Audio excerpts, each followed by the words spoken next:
E aí, meus queridos, tudo bem? Eu sou o Prof. Clayton Reis e essa é a resolução de mais uma questão de eletromagnetismo que fala sobre o segundo fenômeno do eletromagnetismo. E a questão diz o seguinte: considere as seguintes afirmações. Um próton move-se em um campo magnético, um elétron encontra-se em repouso em um campo magnético, um nêutron move-se em um campo magnético.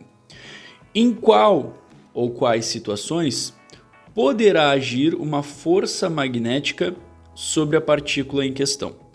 Bom, do que essa questão está falando? Como eu disse, ela traz aí o assunto que é o que a gente chama de segundo fenômeno do eletromagnetismo.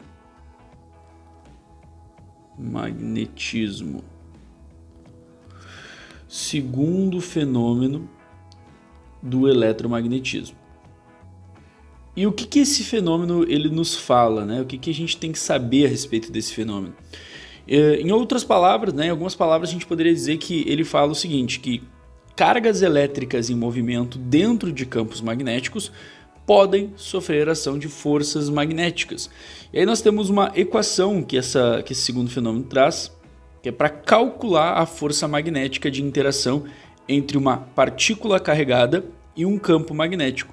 A equação é essa aqui, ó, B vezes V vezes Q vezes o seno do ângulo.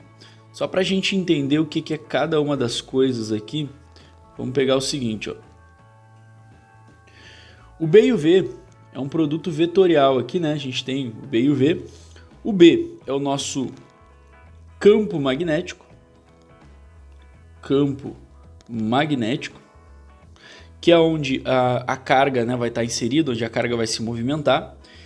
Esse V aqui, ele seria a velocidade de movimento da carga. Deixa eu botar aqui a cor verde. Velocidade da carga.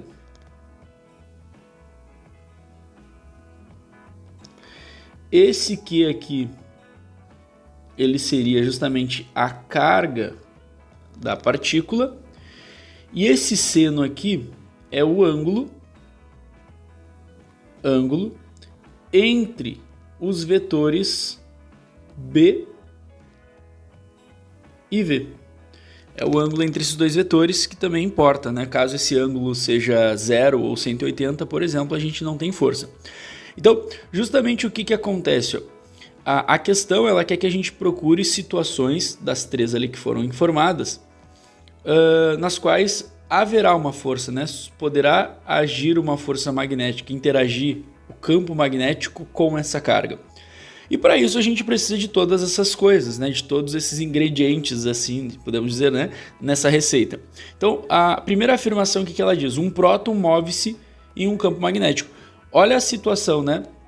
Um próton representa a questão da carga. Move-se em um campo magnético. Move-se velocidade, campo magnético seria o B ali da fórmula, né? Então, para eu ter a força magnética, eu necessito que eu tenha na situação uma carga, que ela se mexa, que ela esteja em movimento e que isso tudo aconteça dentro de um campo magnético, que é basicamente as três primeiras coisas aqui da fórmula. A questão do ângulo não está sendo abordada aqui nessa questão, né? O seno aqui não está entrando nessa questão. Então, basicamente, a gente vê se na situação existe uma carga, existe o movimento dessa carga e se isso acontece dentro de um campo magnético. A primeira afirmação, ela traz algo que pode ocorrer, né? Uma força. Agora, a 2. Um elétron, elétron tem a carga. Encontra-se em repouso. Repouso significa velocidade igual a zero. Se a velocidade for zero, eu não tenho força. Então, quando a velocidade for zero, a minha força vai ser zero também, tá? Não tem força, mesmo que isso aconteça dentro de um campo magnético.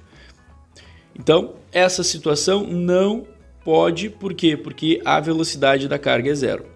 A carga tem que estar em movimento. E 3, um nêutron, a quantidade de carga é zero. Carga zero também faz com que eu não tenha força magnética. Eu preciso que exista uma carga e que essa carga esteja em movimento. Então aqui já mata, né?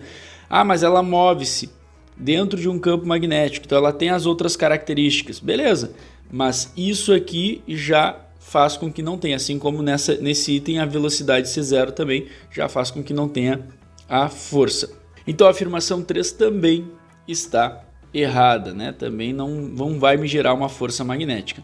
Olhando as alternativas, ficamos então com a alternativa A. Somente a 1 me traz uma situação que pode acontecer a força. Só para finalizar, se o meu campo também for zero, isso vai fazer com que eu não tenha força. E se esse seno der zero, se esse seno também der zero, quando é que o seno vai dar zero? Se ele for um seno de 0 ou 180, vai zerar. Aí nós temos também uma força magnética zero. Então todas essas situações vão fazer com que a força magnética não exista. Certo? Espero que vocês tenham entendido, espero que vocês tenham gostado. Muito obrigado por assistirem até aqui. Fiquem ligados aí nas próximas resoluções. E era isso. Bons estudos para vocês e tchau, tchau.